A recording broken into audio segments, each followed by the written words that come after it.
Ciao amici e amiche del segno del Toro, benvenuti, io sono Angela e questo è Exoteric Order, è così che mi trovate sui social.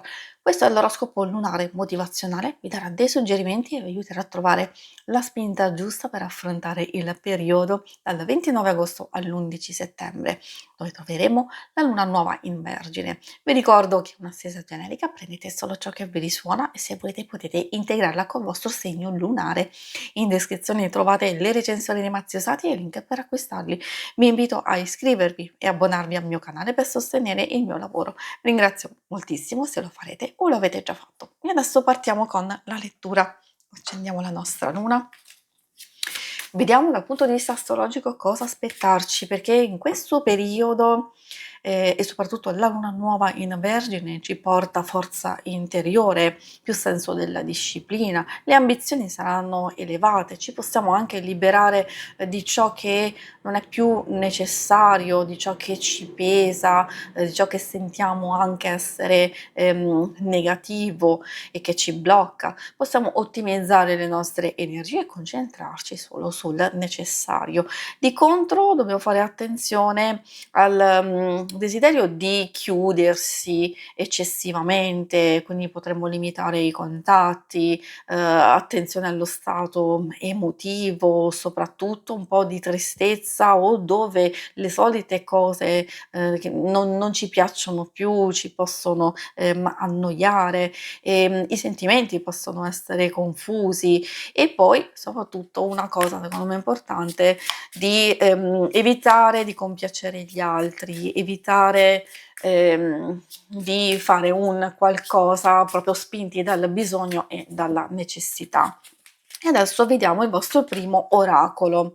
La luna calante, diciamo che come messaggio iniziale ha a che fare con la transizione, con una fase di sospensione dove è vero che alcune cose possono essere bloccate a livello esterno oppure noi sentirci in confusione, in incertezza, ma questa cosa non deve preoccupare perché arriva a farci riflettere, forse su noi stessi, sui nostri stessi desideri, le ambizioni, i prossimi passi da compiere in una certa situazione. Quindi ci troviamo alla soglia di un passaggio importante e quindi deve essere assolutamente sfruttato e non sottovalutato. Magari molti di voi hanno bisogno di lasciarsi il passato alle spalle, di chiudere delle faccende diventate un po' ingombranti, si può prendere tempo magari per rimarginare alcune ferite, per proteggersi, per prepararsi al prossimo futuro. Quindi direi che se vi sentite in questo modo, secondo me non dovete né preoccuparvi, ma favorire questo passaggio perché si è proprio alla soglia di un qualcosa di importante. Poi c'è la luna piena. È vero che noi stiamo parlando della luna nuova in Vergine, il fatto che sia uscita una carta del genere può voler dire che noi dobbiamo costruire adesso un qualcosa che molto probabilmente si andrà a realizzare nel corso anche della luna successiva, quindi quando poi troveremo la luna piena. Importante perché poi arriveranno risultati positivi. Forse anche nel corso di questo periodo possono esserci degli eventi gioiosi, realizzazione, un qualcosa che piano piano ci porta proprio alla massima manifestazione. Possiamo vivere delle forti emozioni, ci sono delle sensazioni positive, delle buone energie e vibrazioni che magari ci possono aiutare in questo periodo a sbloccare quel qualcosa che poi si andrà a realizzare. L'altro oracolo è il rospo, è un po' particolare come messaggio perché ci parla di accettazione e di verità, prima di tutto di riconoscere il nostro valore e di farci rispettare. Poi dall'altro lato può parlare anche di autostima, nel senso di non temere il giudizio degli altri, di guardare oltre la superficie e le apparenze.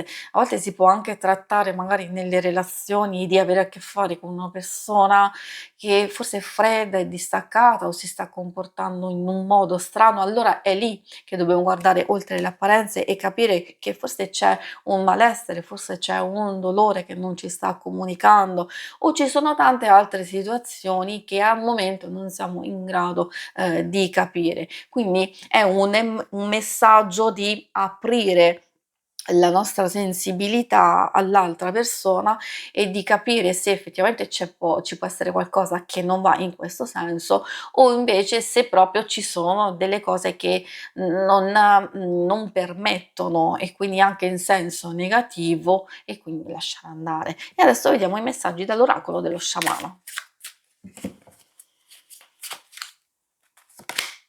Il primo messaggio è il mondo di mezzo. Accade quando viviamo delle situazioni, come abbiamo visto, di passaggio e di transizione, dove in quella fase in particolare si intrecciano scelte e prove, si possono vivere delle esperienze abbastanza, dinamiche, con delle opportunità, oppure dove le nostre azioni possono influenzare il futuro. Ma l'abbiamo visto sin dall'inizio, alcuni messaggi che stanno saltando fuori nella vostra lettura, il massimo suggerimento è quello proprio di cominciare a piantare quei semi, a cercare di costruire un qualcosa sia nelle nostre azioni, sia magari portando avanti quello che si sta facendo, è così che potremmo cogliere successivamente. Quindi quel trovarsi un po' in una via di mezzo ci permette sia di rigenerare, purificare, capire un qualcosa del nostro passato, un qualcosa che è accaduto e che forse andrà a accadere in questo periodo, per cercare poi di fare quello switch importante per noi. Abbiamo la carta della luna e fa riferimento anche un po' a quello che stiamo facendo grazie a questa lettura, cioè di seguire il flusso, le energie intorno a noi. Non sempre bisogna combattere, non sempre bisogna per forza, diciamo, fare qualcosa. Magari proprio il messaggio importante di questa carta è di capire che dobbiamo giocare un po' di equilibrio, di adattarci.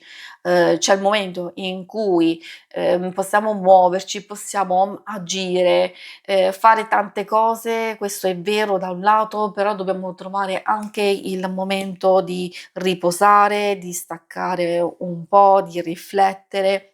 Alternando le cose in questo modo riusciremo ad ottenere molti più risultati positivi. L'ultimo messaggio arriva dall'albero della vita e qui abbiamo un messaggio importantissimo riguardo, secondo me, proprio la costruzione e anche, come dicevo prima, quel seme da piantare. Ci parla appunto di terreno fertile, di coltivare stabilità, e quindi quella che diventerà stabilità e soddisfazione, e quindi coltivare pensieri che siano positivi, dare tempo alle cose più importanti anche per se stessi, anzi forse soprattutto per se stessi, ad alcune relazioni, sottolineo sempre quelle più importanti, quelle che ci sostengono, quelle che ci arricchiscono, quelle che ci completano effettivamente.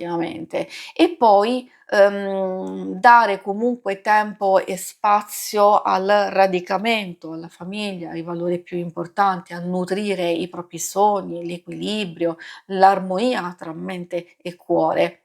E come farlo? Evitando gli eccessi, come abbiamo visto già prima questo messaggio, cercare responsabilità nelle scelte, sapere che ogni gesto pianta un seme.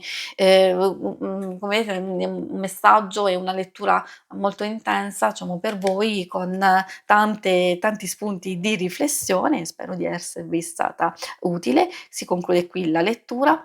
Se volete, in alto a destra trovate il logo per iscrivervi al canale, mentre in basso trovate le schermate per vedere il vostro oroscopo mensile e quello settimanale. Alla prossima, vi auguro una buona luna. Ciao!